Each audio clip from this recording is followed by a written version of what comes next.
केलं तर त्यांच्या त्या लाईन मध्ये काम करतील ना, त्या लाईन वर ते काम करता करता म्हणतील जन्मोनिया कुळी वाचे सुमरा.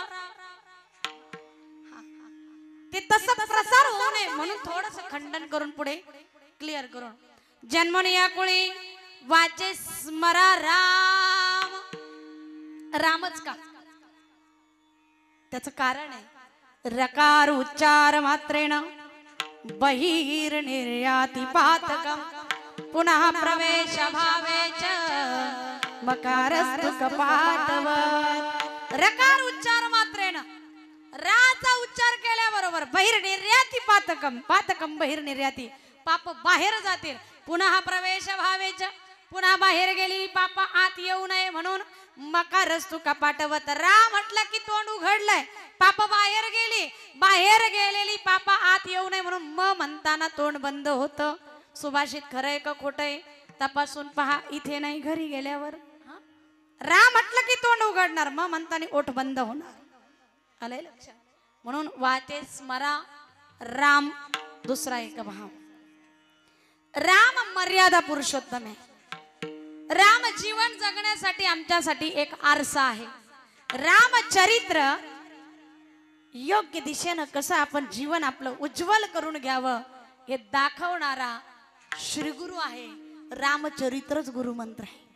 राम नाम फार दूर आहे. अजून एक सांगू, खरं जर पाहिलं ना तर विचार जर केला असं म्हटलं जातं की राम से बडा राम का नाम. हम राम की नहीं पूजा करते, राम की चरित्र की पूजा करते हैं. राम से बड़ा राम का नाम और राम के नाम से भी बड़ा राम का काम. म्हणून राम पूजनीय आहे. रामांचं जे प्रभू रामचंद्रजींचं जे चरित्र आहे, जे कर्तृत्व आहे, जी मर्यादा त्यांनी स्वतः सांभाळली, आपल्याला दाखवून दिली. काय सांगताय रामायण? तुम्ही कथा ऐकत आहेत.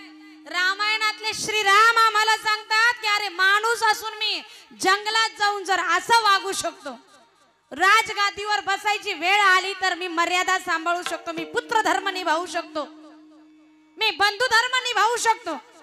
मग माणूस असताना मला असं जर करता येऊ शकतं तर तुम्हाला सुद्धा या मर्यादा सांभाळणं कठीण नाही, हे रामायण आम्हाला शिकवतंय. विठ्ठल विठ्ठल विठ्ठल विठ्ठल विठ्ठल विठ्ठल विठ्ठल विठ्ठल. आणि खरंच सांगा, राम उच्चार केल्यावर आनंद होतो की दुःख होतो? इमानदारीने सांगा. राम नाम घेताना झोप येते का शहारे येतात? राम एक तर कायमचा झोपल्यावर बाकीचे आपल्यासाठी म्हणतात हे राम हे राम राम. आपल्यासाठी दुसऱ्यानं म्हणायची वेळ यायच्या अगोदर आपण म्हणून घ्यावं आपल्या मुखानं. आलंय का लक्षात? आणि आता तर काय रामराज्य चालय. अयोध्येमध्ये रामललांची प्राण प्रतिष्ठा झाली. तुमच्या सगळ्यांच्या आशीर्वादानं 22 जानेवारीला तो सोहळा डोळ्यानं तिथं पाहता आला. नाही आम्ही महंत नाहीये, आम्ही काही संन्यासी पण नाहीये, भगवई घातला नाही, मठाधिपती पण झालो नाही. पण इतकं मात्र खरं की आमच्या श्रीगुरूंनी जी वचन सामुग्री दिली, जो अद्वैत ठेवा दिला, त्याचा इमानदारीनं जी सेवा करत आलोय, माझ्या प्रभू रामचंद्रजीने त्याला सर्टिफाईड केलं आणि अयोध्येमध्ये प्राणप्रतिष्ठेला बोलवलं. तिथे जाता आलं, ते दृश्य डोळ्यांनी पाहिलं.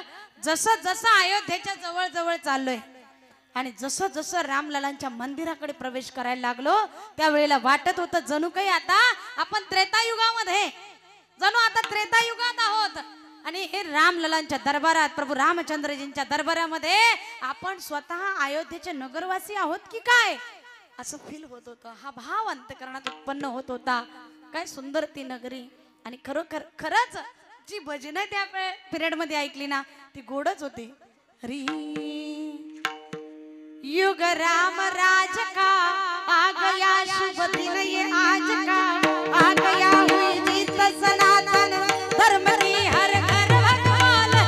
आ गया युग राम राज का आ गया, शुभ दिन ये आज का आ गया, हुई जीत सनातन धर्म की हर घर भगवान है.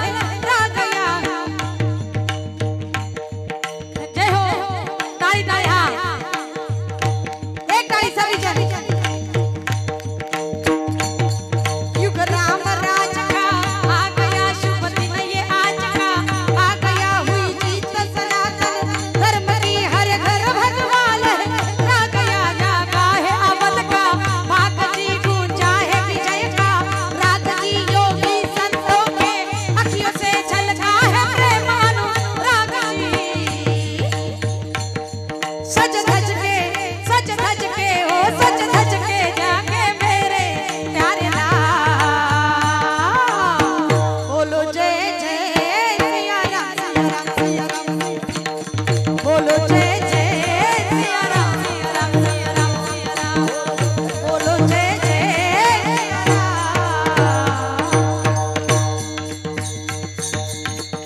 बोलिए प्रभु रामचंद्र भगवान युग राम राज का आ गया शुभ दिन ये आज का आ गया हुई जीत सनातन धर्म की हर घर भगवान रा गया जागा है अवध का भाग जी गूंजा है विजय का राग जी योगी संतों की अखियों से छलका है प्रेम अनुराग सज धज के ओ सज धज के लागे मेरे प्यारे राम बोलो जय जय जोरात ललकारी बोले प्रभु रामचंद्र भगवान की जय श्री राम जय जय श्री राम राम म्हणताना अंगावर नकशिकांत शहारे यावे तो सच्चा राम भक्त आहे जन्मोनिया कुळी वाचे स्मरा राम काही अवघड का राम नाम घेणं काही अवघड का रे अखंड जर राम नाम घ्याल संतांनी सांगितलंय ना मग वाचे स्मरा राम तर फायदा काय होईल एक नाही एक दिवस आपल्या झोपडीत सुद्धा श्री राम प्रभू आल्याशिवाय राहणार नाही फक्त आपल्या काळजाची शबरी करून पहा राम आलेच म्हणून समजा राम म्हणता रामती होई जे होई जे कोणी बदली घेईले कोणी बैसोनी बदली घेईले